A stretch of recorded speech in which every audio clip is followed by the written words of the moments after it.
Hello दोस्तों, ये CDP pedagogy का क्लास दोस्तों चौथा होगा। ये पेपर 1 पेपर 2 दोनों के लिए आवश्यक है दोस्तों।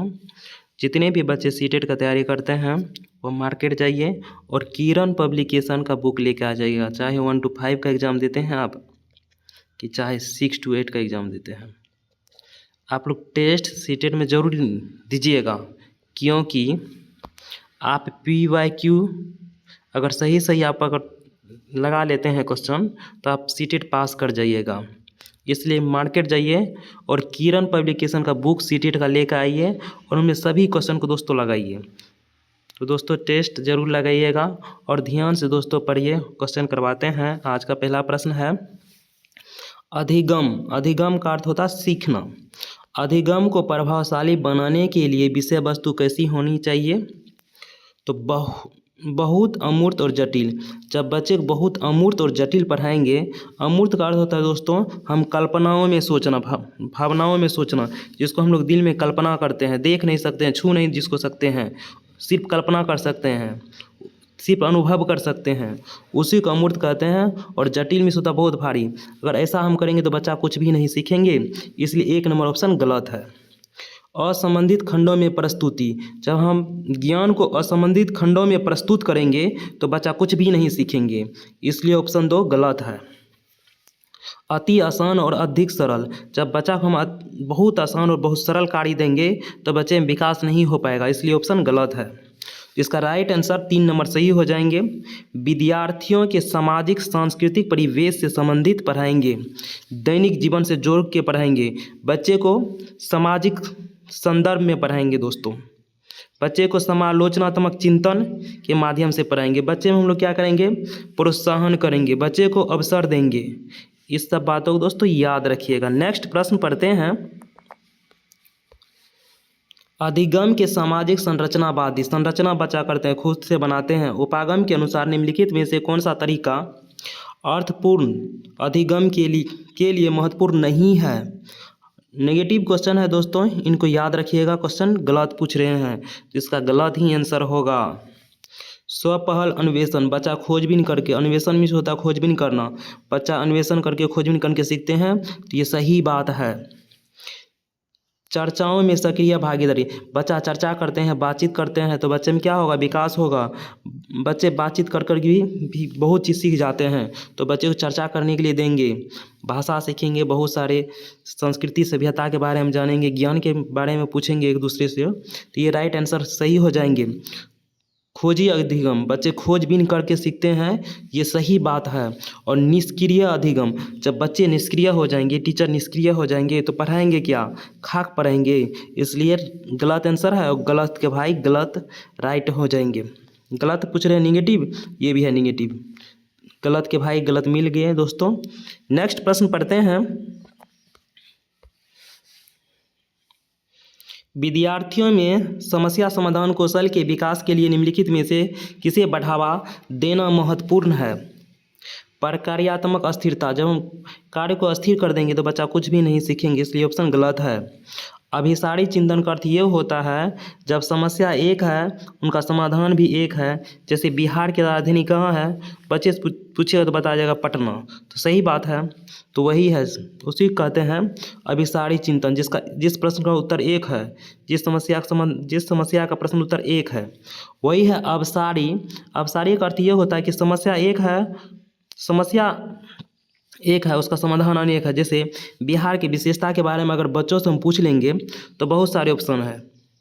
जैसे बिहार में गंगा नदी बहती है पटना से होकर, और पटना भी बिहार में ही है, और बिहार में गौतम बुद्ध जैन धर्म की उत्पत्ति हुई है। यानी कि बिहार की विशेषता के बारे में बहुत सारे बता देंगे ना उत्तर, तो ये होगा अभिसारी चिंतन, जिसका यही राइट आंसर सही हो जाएंगे।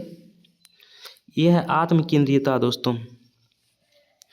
आत्मकेंद्रियता, इसको इंग्लिश में याद रखिएगा ईगोसेंट्रिज्म।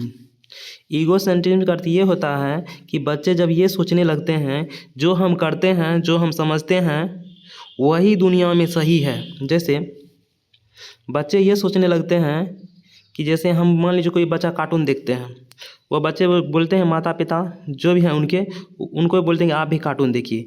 यूट्यूब पर देखते होंगे रील्स में कि एक छोटे बच्चा अपने माता पिता को भी कार्टून दिखवाते हैं, उसी कहते हैं ईगोसेंट्रिज्म। जब बच्चा को है, बच्चे की माँ अगर दूसरे बच्चे गोद ले लेते हैं तो बच्चे बोलते हैं इसको उतारो, हमको लो, क्योंकि तुम मेरी मम्मी हो, ये सिर्फ मेरे पापा हैं।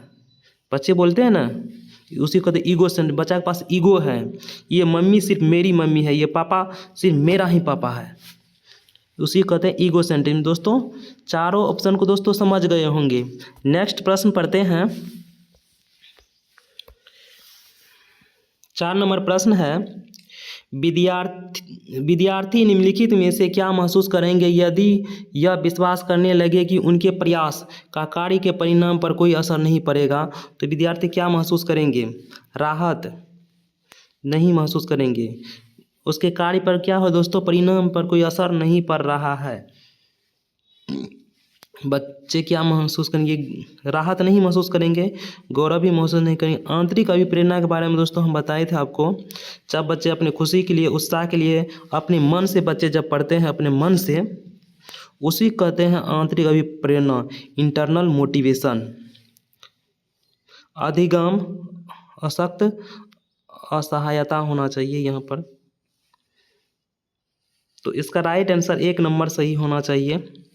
मेरे अनुसार 1 नंबर इसका राइट आंसर सही हो जाना चाहिए, असर नहीं पड़ेगा तो।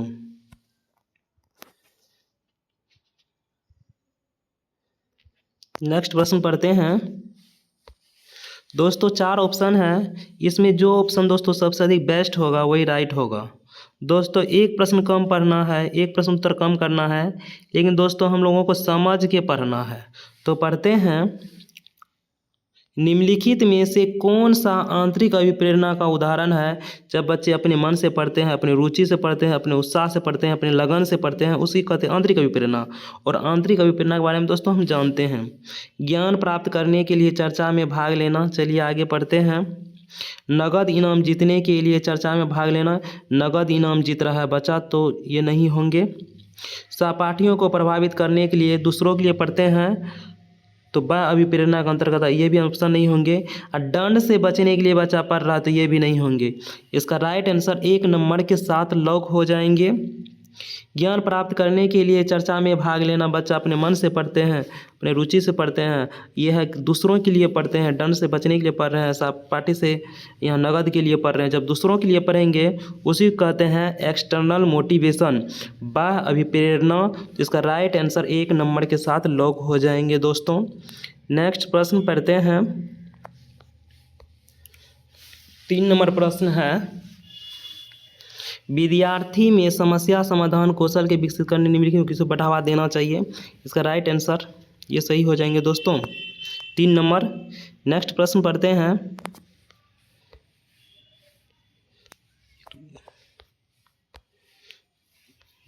पढ़ते हैं दोस्तों, इस प्रश्न को दोस्तों अच्छा से समझने का कोशिश कीजिएगा। मूल्यांकन का उद्देश्य क्या होना चाहिए दोस्तों? पढ़ते हैं और समझने का कोशिश कीजिएगा।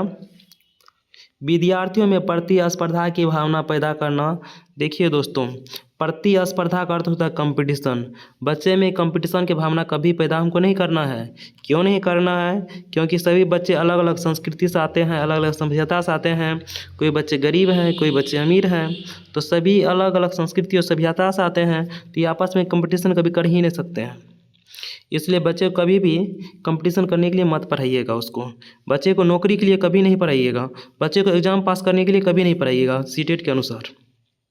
सीटेट में यही राइट आंसर है। बच्चे को रोजगार के लिए हम नहीं पढ़ाते हैं, बच्चे को एग्ज़ाम पास करने के लिए हम नहीं पढ़ाते हैं, बच्चे को कंपटीशन के लिए नहीं पढ़ाते हैं। इन सब बातों को याद रखिए, ये नेगेटिव वर्ड है दोस्तों। नेक्स्ट प्रश्न करते हैं। नेक्स्ट ऑप्शन है, विद्यार्थियों में असफलता का डर पैदा करना। क्या हमको ऐसा करना चाहिए? कभी भी असफलता का डर बच्चे को देना चाहिए? नहीं देना चाहिए, इसलिए ऑप्शन गलत है। विद्यार्थियों में सफल और असफल के रूप में वर्गीकृत, बच्चे को रहा है बांटने के लिए सफल और असफल में। क्या ऑप्शन सही हो सकता है? क्या आप लोग थोड़ा थिंकिंग करिए, क्या हो सकता है? नहीं हो सकता है ना। अधिगम प्रक्रिया में विद्यार्थियों की प्रगति और चुनौती को समझना, इसका राइट आंसर 4 के साथ लॉक हो जाएंगे दोस्तों। नेक्स्ट प्रश्न पढ़ते हैं। विद्यार्थियों की सामाजिक और सांस्कृतिक आयामों से संबंधित व्यक्तिगत विभिन्नताओं को संबोधित करने के लिए निम्न में से क्या महत्वपूर्ण है। तो दोस्तों पढ़ते हैं निम्नलिखित में से क्या महत्वपूर्ण है। चारों ऑप्शन है दोस्तों, इस चारों ऑप्शन में जो मुझे बेस्ट लगेगा वही राइट आंसर सही हो जाएंगे। तो पढ़ते हैं, विद्यार्थियों को उनकी सामाजिक सांस्कृतिक पहचान के आधार पर अलग अलग समूह में बांटना। जब बच्चे को अलग अलग कर देंगे, बांट देंगे, बच्चे में हीन भावना आ जाएंगे, बच्चे दुखी हो जाएंगे, बच्चे हैं ना उदास हो जाएंगे, इसलिए राइट आंसर नहीं होंगे। इसलिए हमको बच्चा को दोस्तों कभी भी मत बांटिएगा अलग अलग समूह में, वर्ग में। दोस्तों बच्चे को कभी भी अलग मत कीजिएगा, बच्चे को एक साथ पढ़ाइएगा। दुनिया का कोई भी बच्चा क्यों ना हो, सभी को एक साथ हमको पढ़ाना है। मूल्यांकन के योगात्मक तरीकों को लागू करना। योगात्मक दोस्तों गलत ऑप्शन है। योगात्मक का अर्थ ये होता है दोस्तों, योगात्मक जो है ये बच्चे को अंक देता है, मार्क देता है, ग्रेड देता है, और बच्चे को बांटने का काम करता है। तुम फर्स्ट हो, तुम सेकेंड हो, तुम थर्ड हो, और मुझे बच्चा को बांटना नहीं है। इसलिए 3 नंबर ऑप्शन गलत है। नेक्स्ट है, एक कठोर एवं मानकीकृत पाठचर्या का पालन करना। क्या ये सही ऑप्शन है? ये नहीं है सही, क्योंकि कठोर है। मानकीकृत का अर्थ होता है सभी बच्चे को एक समान समझना, और हम सभी बच्चे को एक समान समझ ही नहीं सकते हैं, क्योंकि सभी बच्चे अलग अलग संस्कृति सभ्यता से आते हैं। इसलिए मानकीकृत जहाँ देख लीजिएगा उसको सबसे पहले काट दीजिएगा। ये दुश्मन वर्ड है, नेगेटिव वर्ड है। तो इसका राइट आंसर 1 नंबर सही हो जाएंगे। बाल केंद्रित शिक्षा शास्त्र को अपनाना। स्कूल बच्चे के लिए बना है, टीचर बच्चे के लिए हैं, ब्लैक बोर्ड सब कुछ बच्चे के लिए है, इसलिए सभी के केंद्र में बच्चा होना चाहिए। बच्चा से कुछ भी बड़ा नहीं है। बच्चा को आप आदेश नहीं दे सकते हैं, आप बच्चा को निर्देश नहीं दे सकते हैं, आप बच्चा को अवसर दे सकते हैं, प्रोत्साहित कर सकते हैं। इसके अनुसार आप टीचर हैं तो बच्चा को इसके अतिरिक्त आप कुछ नहीं कर सकते, नहीं मार सकते हैं, नहीं डांट सकते हैं। नेक्स्ट प्रश्न पढ़ते हैं, राष्ट्रीय शिक्षा नीति 2020 सुझाती है कि शिक्षा अधिगम को पाठ्य पुस्तक तक सीमित रखने के बजाय अधिगम और शिक्षा। पढ़ते हैं, तथ्यों और ज्ञान के कंठस्थीकरण पर आधारित होना चाहिए। बच्चे कभी भी ना याद करवाएंगे, ना कंठस्थ कराएंगे, नहीं उसको स्मरण करवाएंगे। बच्चे को कंसेप्ट समझाएंगे और बच्चे को एक्टिविटी के माध्यम से पढ़ाने का काम करेंगे। तो इसलिए दोस्तों ये गलत है। बच्चे को जब भी पढ़ाइएगा एक्टिविटी के माध्यम से पढ़ाइएगा, बच्चे को खोजबीन विधि से माध्यम से पढ़ाइएगा, और बच्चे को अन्वेषण, बच्चे को खोजबीन करने का मौका दीजिएगा। इसलिए दोस्तों कंठस्थ करा रहे हैं, इसलिए ऑप्शन गलत है। प्रत्येक 3 माह के बाद विद्यार्थियों की विषय वस्तु को बढ़ा देना चाहिए। नहीं दोस्तों, हम लोग पाठ्य विषय वस्तु को कम करेंगे। कम को कम किया, उसको कम करने के लिए बोला गया एनईपी और एनसीएफ दोनों में। एनईपी 2005, एनसीएफ में भी, एनसीएफ 2020 में। इसको बोला है कम कीजिए, सिलेबस जितना है उनको कम कीजिए, इसमें लचीलापन लाइए। यानी कि लचीलापन का अर्थ होता है इसमें छूट देना है कुछ। जब बच्चा स्कूल समय पर नहीं आता है उसके टाइम में छूट दीजिए, स्कूल के समय में लचीलापन लाइए। नेक्स्ट प्रश्न पढ़ते हैं, परीक्षाओं के लिए सीखने पर केंद्रित। दोस्तों सीटेट में जहां परीक्षा आ जाएंगे उसको सबसे पहले काट देना है। परीक्षा सबसे ज़्यादा निगेटिव वर्ड है सीटेट के अनुसार। तो इसका राइट आंसर 3 नंबर सही हो जाएंगे। खोजबीन और समालोचनात्मक चिंतन के विकास पर केंद्रित होना चाहिए। समालोचनात्मक चिंतन जहां दिख जाएगा दोस्तों उसको सही मार दीजिएगा। नेक्स्ट प्रश्न पढ़ते हैं, निम्नलिखित में से कौन सा कारक शिक्षा में समावेशन में बाधक है। निगेटिव क्वेश्चन है, याद रखिएगा दोस्तों, इसमें नेगेटिव ही आंसर होगा। बाल केंद्रित, ये सही बात है, ऐसा शिक्षा अपनाना है। आधारभूत संरचना सुगम्यता, ये भी सही बात है। बहुसंवेदी उपागम, दोस्तों ये भी सही बात है। विद्यार्थियों में प्रतिस्पर्धा, और इसका अर्थ कंपटीशन, बच्चे में कंपटीशन कभी मत कराइएगा। सभी बच्चे अलग संस्कृति सभ्यता से आते हैं, सभी बच्चे एक समान नहीं हो सकते हैं, इसलिए मुझे कंपटीशन करवाना ही नहीं है। इसका राइट आंसर 1 के साथ लॉक हो जाएंगे। गलत है, गलत के आंसर गलत ही होंगे दोस्तों। नेक्स्ट प्रश्न पढ़ते हैं,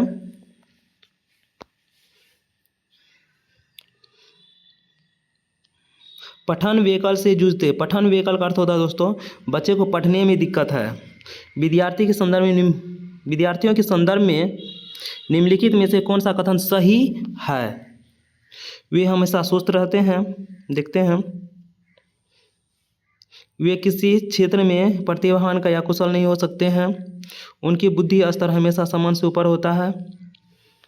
इसका राइट आंसर एक के साथ लोग हो जाएंगे। पठन विकल्प पढ़ने से संबंधित बेकार, ऐसे बच्चे पढ़ लिख नहीं पाते हैं तो लेख बोध में कठिनाई आ सकती है। जो बच्चे को पढ़ने में दिक्कत होगा वो बच्चे लिख भी नहीं पाएंगे, क्योंकि पहले बच्चा मन में पढ़ते हैं उसके बाद लिखते हैं ना, इसलिए इसका राइट आंसर 1 नंबर के साथ लॉक हो जाएंगे। नेक्स्ट प्रश्न पढ़ते हैं। आवेगशीलता ध्यान न दे पाना।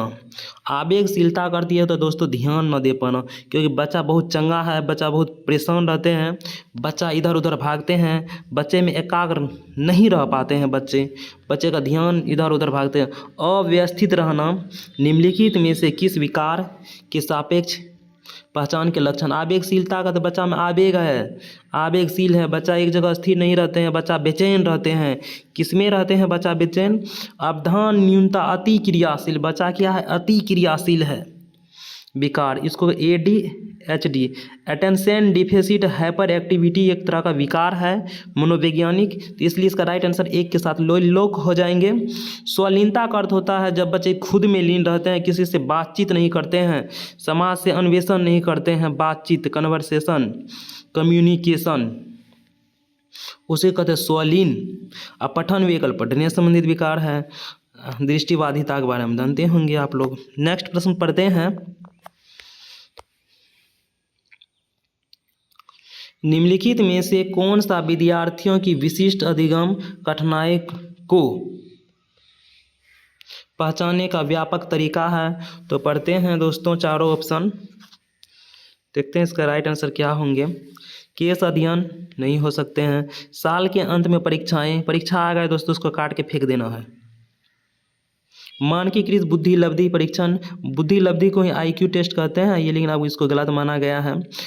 मानकीकृत को सबसे पहले काट देना है, क्योंकि जानते हैं ये कहते हैं सभी बच्चा एक समान है, मानकीकृत ये बोलता है, लेकिन हम लोग जानते हैं सभी बच्चा एक समान हो ही नहीं सकते हैं। इसका राइट आंसर 2 नंबर के साथ लोक हो जाएंगे। बहु विकल्प वाले प्रश्नों पर आधारित शिक्षण, इसका राइट आंसर 2 नंबर के साथ लोक हो जाएंगे। दोस्तों अगर वीडियो अच्छा लगता है तो मुझे अभी सपोर्ट की ज़रूरत है, इसलिए आप लोग मुझे सपोर्ट करें, लाइक करें। नेक्स्ट प्रश्न पढ़ते हैं।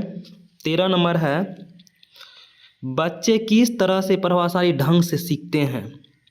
विषय वस्तु रट कर याद करने में दोस्तों, जहाँ भी रट कर याद किया जाएगा ना उसको सबसे पहले काट देना है, क्योंकि ये निगेटिव वर्ड है। बच्चे रट के नहीं सीखते हैं, बच्चे समझ कर सीखते हैं, बच्चे एक्टिविटी सीखते हैं। रटना एक निगेटिव वर्ड है, याद करना एक निगेटिव वर्ड है पेडागोजी में, इसको काट दीजिएगा।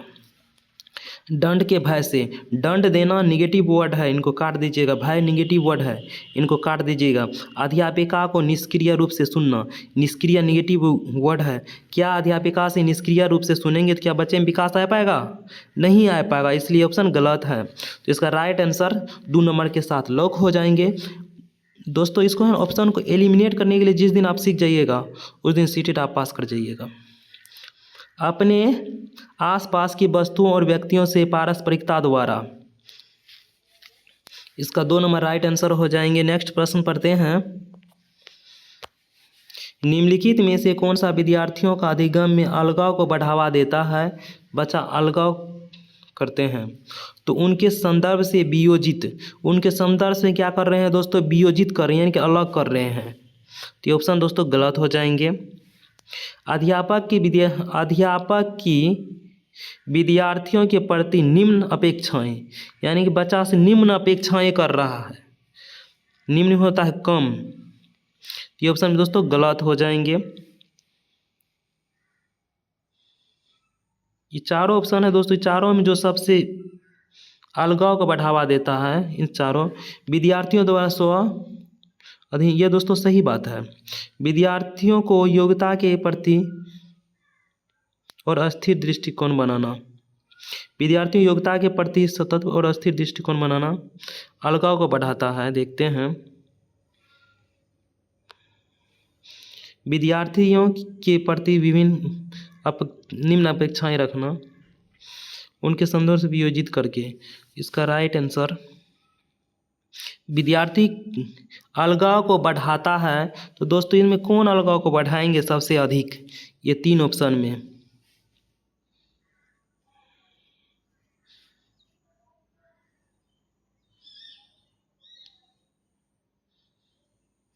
इसका राइट आंसर मेरे अनुसार बी नंबर होना चाहिए।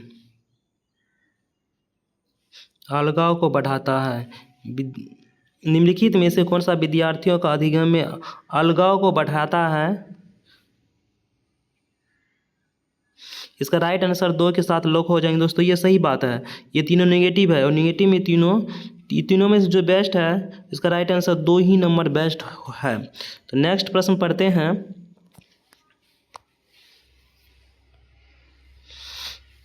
15 नंबर प्रश्न है, निम्नलिखित में से कौन सा उपागम विद्यार्थियों के स्वयं पहल करने और अध्यापिका के संतुलित सुसाध पर बल देता है? संतुलित सुसाध पर बल देता है दोस्तों। ये 4 ऑप्शन है, इस चारों में जो बेस्ट होगा वही राइट हो जाएंगे।